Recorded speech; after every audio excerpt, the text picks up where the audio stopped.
मल्लीर का खबर शामिल कयूं पिया। मुश्ताक गबोल जे रिपोर्ट मुताबिक़ अज़म पाकिस्तान पारां स्काउट ऑडिटोरियम में कुल सिंध मुशाइरो ऐं एवार्ड तक़रीब कोठाई वई, जंहिं में मुख़्तलिफ़ मकतब फ़िक्र जे माण्हुनि, अदीबनि ऐं शाइरनि गुलबदन जावेद मिर्ज़ा, इरशाद सुमरो, गुलशन सिंधु, सबीन कमर शहबाज, डॉक्टर आबदा गांगरो, नाज आरिफ, रसूल बख्श चन्ना, हुसैना जतोई, ब्रिगेडियर सैयद इकरार शाह, वहीद मोहसिन ऐं ॿियनि वॾी अंग में शिरकत कई। तक़रीब में शाइरनि जे मुल्क जे मुख़्तलिफ़ ज़बानुनि में पंहिंजूं रचनाऊं पढ़ी वाह वाह कराए छॾी। तक़रीब खे ख़िताब कंदे अज़म पाकिस्तान जे सरवान रसूल बख्श चन्ना चयो त मुल्क ऐं क़ौम लाइ तारीख़ी कम कंदड़ शख़्सियतुनि खे यादि करणु असांजो फ़र्ज़ु आहे। ज़िंदा क़ौमूं पंहिंजे मुहसिननि खे नाहिनि विसारींदियूं।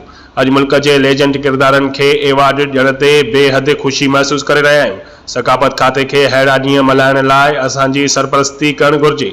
सैयद इकरार शाह ख़िताब कंदे चयो त असांजे मुल्क में बासलाहियत शख़्सियतुनि जनमु वरितो, जिन हर वक़्तु पंहिंजे अदब, क़ौम ऐं वतन लाइ तारीख़ी कमु कयो। अहिड़नि किरदारनि खे सलाम पेश करियूं था। असांखे मुल्क जी तरक़ी ऐं तामीर लाइ गॾियल किरदारु अदा करणो पवंदो।